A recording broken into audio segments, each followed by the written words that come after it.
Oh, the modern translation of the Bible bullshit that is going on right here. This guy wants me to actually accept the fact that if you allow God to choose your partner for you, then you will have a sustained marriage, a great marriage, a solid marriage. But if you don't allow God to choose your partner for you, that is why divorce is so rampant in the church and in any other place in the world, because God is not in that marriage. It's a good cop out. If you see a couple that looks like they have a solid marriage, then God must be in their marriage.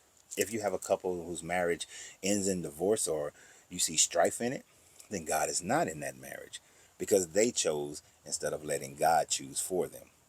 That is a bunch of bullshit, and reinterpreting the Bible or renegotiating the Bible actually to make it fit into a more modern day kind of marriage of that we have today.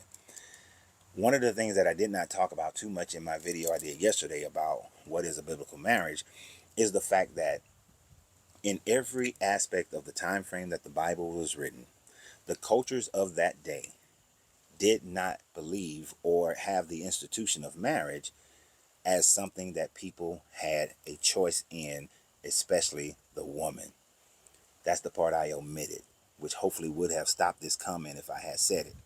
Because basically, from the time frame that your Bible was being written up until around about 200 years ago, most marriages were arranged marriages, meaning that the woman had little to no choice in the person that she was marrying. And even to this day, there are still arranged marriages in certain cultures. So let's put that into true context of what you're saying as far as if you pray to God for the right person. No. Look at your Bible. Jacob is a perfect example. Jacob's mother, Rebecca, said, hey, I don't want you marrying one of these Canaanites or Hittite women. So go back to our family. Go to your uncle Laban. He went and worked for his uncle Laban for 7 years. After 7 years, Laban agreed to give him Rachel, but then tricked him on the wedding night by getting him drunk so that he wouldn't recognize that he married Bilhah. I mean, not Bilhah, married Leah. Because then he said, well, the oldest girl has to get married first. So he tricked him. So then he made an agreement, another contract, to work for him for another 7 years to be able to marry Rachel, his other first cousin. And then, of course, they gave their slave wives to him in order to have the baby race. These women were forced into it. They never chose, none of the four women in this situation ever chose to marry this man of their own accord, out of love, out of admiration, out of compatibility, out of anything other than their daddy sold them off like property, because that's how women were considered. Abraham married his half-sister Sarah for the same reason, then gave him her handmaid Hagar as a wife. Same way, same situation, not by choice. Bathsheba did not choose to marry David. She was forced into marrying David, and you get your Solomon and his lineage, all out of force, not out of, oh, I met David, he was so sweet and kind, and he ticked all my boxes. None of that happened. None of it. Even your Joseph and Mary story. Mary was betrothed to Joseph out of a contract that Joseph made with Mary's father. She did not have a choice to marry Joseph. She was not all enamored with Joseph. She did not fall in love with Joseph. It was pushed, forced.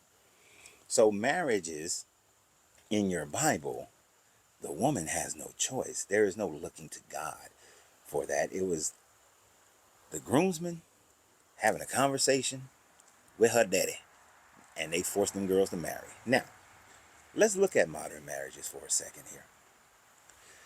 Just because you see a marriage that looks solid, just because you see a marriage of people who've been married for 30, 40 years, does not mean it was blessed by God.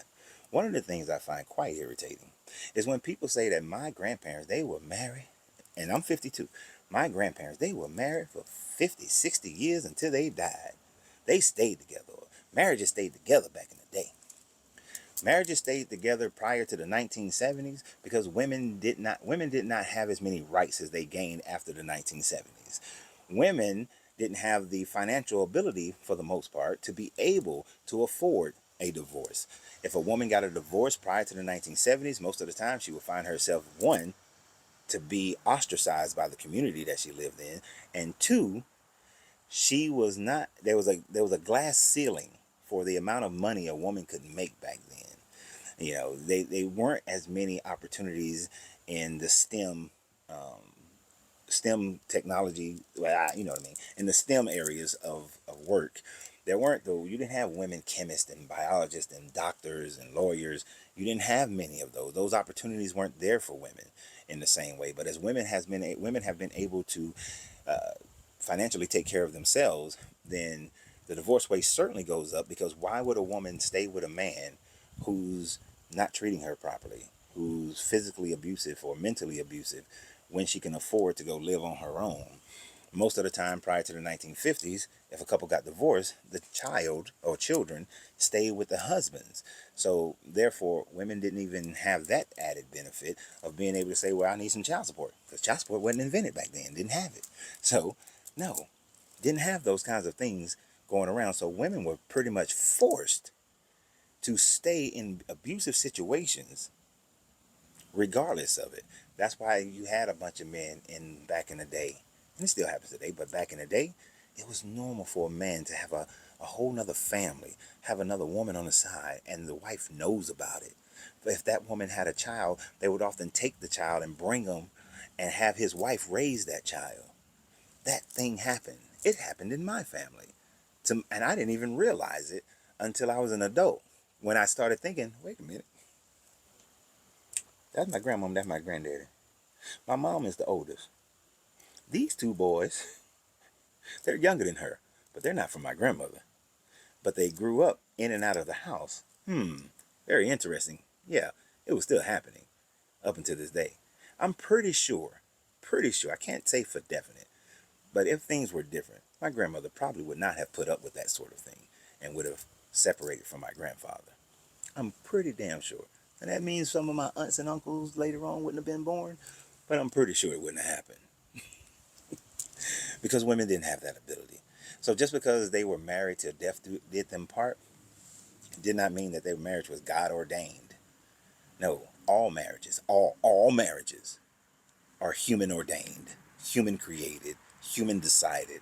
No marriage is ordained by God. I have had women come to me knowing my thoughts on religion and tell me, God told me that you are my husband.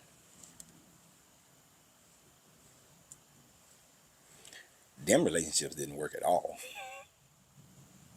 As proof of my life today, they did not work at all. So therefore, and this is after we've started dating, oh, God told me that you was my husband. And maybe, and see, here's the thing. If God told them that I was their husband, then you would say that, well, maybe God wanted them to be your wife so that she would lead you back to God. No, that did not happen. That was not going to happen. And that's not even the reason why the marriages ended or the relationship ended. It ended because we just weren't compatible, plain and simple. That was the why they ended. So all relationships are man created, are man's decisions. The best thing you can do is wait for my book to come out on how to find your divine soulmate, which should be coming out real soon here. And then you'll know how to find that perfect mate. Shameless plug. So y'all have a great day. And remember always, you have to free yourself to be yourself, because your greatness is non-negotiable. Good journey, good vibration.